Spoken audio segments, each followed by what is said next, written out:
सोमनाथ वो प्रकाश पुंज है जिसे कोई नहीं बुझा सका।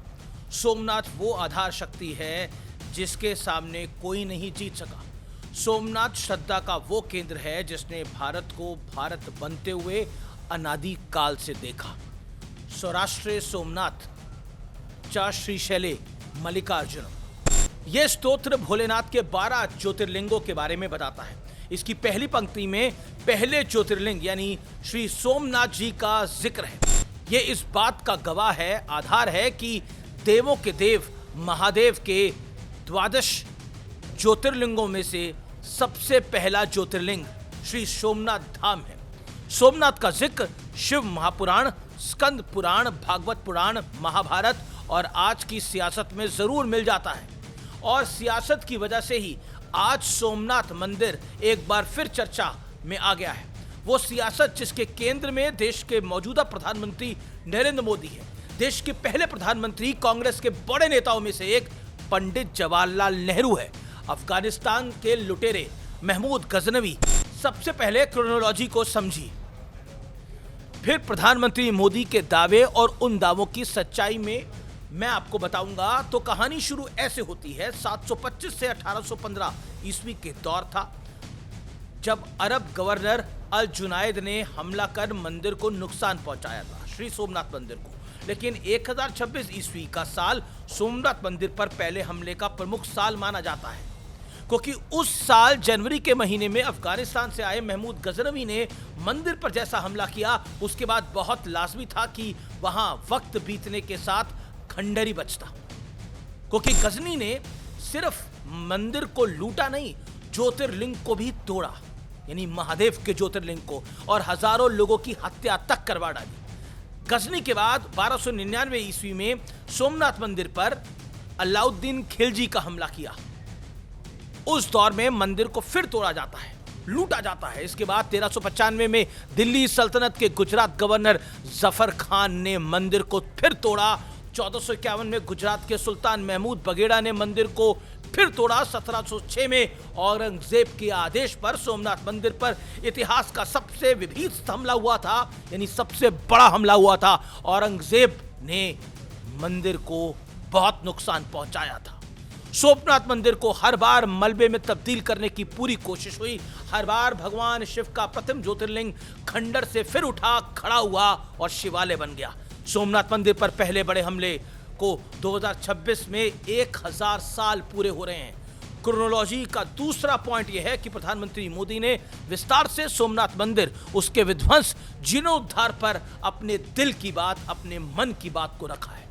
या फिर मैं सीधे शब्दों में कहूं तो इस देश की पीड़ा को भी रखा है कि कैसे इस मंदिर को तोड़ा गया, लूटा गया और बार बार विध्वंस किया गया। और इस क्रोनोलॉजी का तीसरा और बड़ा अहम मुद्दा है, पॉइंट है कि प्रधानमंत्री मोदी ने सोमनाथ के नाम पर सियासत के जन्मदाता का नाम भी आज देश के सामने रख ही डाला। प्रधानमंत्री मोदी ने क्या कहा, सबसे पहले वो जान लीजिए, क्योंकि कुछ बड़ी बातें बोली हैं। प्राइम मिनिस्टर नरेंद्र मोदी ने कहा, सोमनाथ मंदिर का इतिहास विध्वंस का नहीं है, करोड़ों भारतीयों के अटूट स्वाभिमान की अटल कहानी का है। लगातार हमलों और गुलामी के बावजूद सोमनाथ भारतीयता के अदम्य भावना का एक बड़ा प्रतीक है। सोमनाथ मंदिर हर बार उठ खड़ा हुआ, पहले से ज्यादा सशक्त और पहले से ज्यादा जीवंत। पीएम मोदी ने आगे ये भी कहा कि देश के पहले प्रधानमंत्री पंडित नेहरू सोमनाथ मंदिर के पुनर्निर्माण और उद्घाटन से खुश नहीं थे। वो तत्कालीन राष्ट्रपति राजेंद्र प्रसाद को और मंत्रियों की भागीदारी के भी खिलाफ थे। पंडित नेहरू का यह मानना था कि सोमनाथ मंदिर के काम में अगर सरकार देखी तो इससे उनकी छवि को धक्का लगेगा। लेकिन क्यों धक्का क्यों लगता? भारत के ऐतिहासिक मंदिरों को लुटेरे आक्रांताओं ने लूट खाया। माना तब भारत अपने पैरों पर नहीं खड़ा था, देश अधिकतर वक्त गुलामी में था, लेकिन आजादी के बाद भी सोमनाथ मंदिर का जीर्णोद्धार क्यों नहीं हो सकता था? क्योंकि नेहरू जी को यह सेक्युलरिज्म के खिलाफ लगता था। के.एम. मुंशी की एक किताब पिलग्रिमेज टू फ्रीडम, यह किताब 1967 में पब्लिश होती है। इसमें लिखा गया, नेहरू ने कहा था, I don't like your trying to restore Somnath, it is a Hindu revivalism. यानी नेहरू के विचार थे कि सोमनाथ मंदिर को फिर से बनाना हिंदुओं के पुनरुत्थान के सम्मान होगा। ये के.एम. मुंशी की किताब कहती है। इसी किताब में दावा ये किया जाता है कि पंडित नेहरू ने राष्ट्रपति राजेंद्र प्रसाद को चिट्ठी लिखकर मंदिर उद्घाटन में शामिल होने से रोकने की कोशिश की थी। पंडित नेहरू का डर था कि मंदिर के काम से सरकार या राष्ट्रपति का जुड़ाव दिखा तो इससे उसकी धर्मनिरपेक्षता वाली छवि को गहरा असर पड़ सकता है। पंडित नेहरू सरकारी पैसे से मंदिर निर्माण के पक्ष में भी नहीं थे। हालांकि सोमनाथ मंदिर का पूरा पुनर्निर्माण चंदे के पैसे से हुआ था, किसी सरकार से नहीं। एक और खास बात है, 13 नवंबर 1947 को जूनागढ़ विजय के बाद सरदार वल्लभ भाई पटेल ने पाटन में एक रैली के दौरान सबसे पहले मंदिर के पुनर्निर्माण का ऐलान कर दिया था।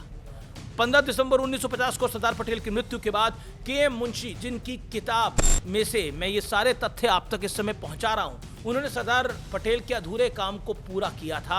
यानी मुंशी उन लोगों में से एक थे जिन्हें इन सारे तथ्यों का फर्स्ट हैंड इंफॉर्मेशन यानी पहली जानकारी होने के सबसे ज्यादा चांसेस थे। जो दावे के.एम. मुंशी ने अपनी किताब में किए हैं वही दावे आर.एन.पी. सिंह ने अपनी किताब नेहरू अ ट्रबल्ड लीगेसी में भी करे हुए हैं। यानी सेकुलरिज्म वाला उल्टा चश्मा सिर्फ आज के दौर का सियासी इंग्रेडिएंट नहीं है, इसकी नींव तो वंदे मातरम के टुकड़े करने के साथ ही पड़ चुकी थी। फिर धर्म के आधार पर भारत के टुकड़े किए गए, भारत को बांटा गया। फिर सोमनाथ मंदिर जैसे मुद्दों के सहारे खूब सियासी खेल खेले गए। Inside story of Sardar Patel, the diary of Maniben Patel किताब में दावा है कि 1950 के आसपास बाबरी मस्जिद के नवीनीकरण का मुद्दा उठा था। पंडित नेहरू सरकारी पैसे से मस्जिद की मरम्मत या यूं कहें पुनर्निर्माण करवाना चाहते थे। गजब का सेकुलरिज्म था ये, जो सिर्फ सोमनाथ मंदिर का पुनर्निर्माण कराने से खतरे में आ रहा था, लेकिन बाबरी को दोबारा बनवाने में ठीक हो रहा था। क्या गजब का उच्च कोटि के सेकुलर विचार थे ये। बात चल रही है तो पंडित नेहरू के कुछ और विचारों के बारे में आज आपको बता देता हूं। आकाशवाणी यानी ऑल इंडिया रेडियो AIR के आर्काइव्स के मुताबिक 1959 में पंडित नेहरू ने दिल्ली में ललित कला अकादमी में एक सेमिनार में भाषण दिया था। इस भाषण में पंडित जवाहरलाल नेहरू ने कहा, some of the temples of the south however repel me in spite of their beauty, I just can't stand them. Why? They are oppressive, they suppress my spirit, they do not allow me to rise, they keep me down in the dark corridors। यानी पंडित नेहरू ने कहा, दक्षिण के कुछ मंदिरों को मैं उनकी खूबसूरती के बावजूद सहन नहीं कर पाता। क्यों? ये मुझे नहीं पता। मंदिरों का अंधेरा युक्त गलियारा मुझे पसंद नहीं है। ये है सेकुलरिज्म, जिसका खमियाजा सनातनियों को ना जाने कब से और कब तक भुगतना पड़ेगा। हालांकि अब वो दौर बीत रहा है। बीते 11 सालों में एक बात तो स्पष्ट हो चुकी है कि अब भारत में असल मायनों में सर्वधर्म संभाव है और उसका सम्मान है कि भावना से शासन होगा, ना कम ना किसी के लिए ज्यादा। और ये सत्य और तथ्य पे आधारित है। आज का वीडियो जरूर शेयर करें। ये भारत के इतिहास की कहानी है, ये भारत के सेकुलरिज्म की कहानी है, जिसमें चश्मा काला है, सफेद नहीं है, यानी ट्रांसपेरेंट नहीं है। वो चश्मा काला है, लेकिन उसका एक पट खुला हुआ है। यानी जो बाबरी की मस्जिद तो बनवाना चाहता था, लेकिन सोमनाथ मंदिर का जीर्णोद्धार के खिलाफ था। और ये सत्य और तथ्य आपके सामने है। टाल ठोक के शेयर करिए।